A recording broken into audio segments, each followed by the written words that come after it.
Aujourd'hui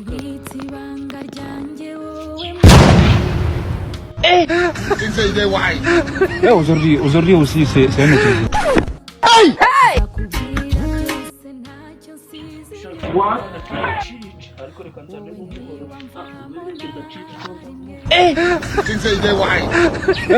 Aujourd'hui aussi, c'est un autre.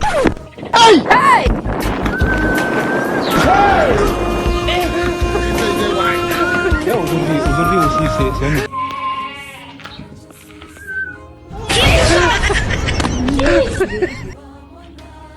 Mr. Sally, no. What?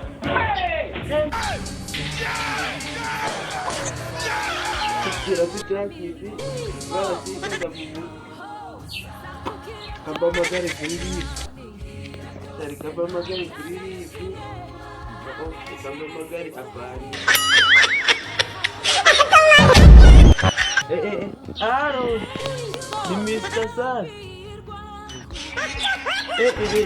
Kindi bashaka mu mutwe bagahita bagura ugahita kumeneka ngagusha reka mbere ku buryo kumeneka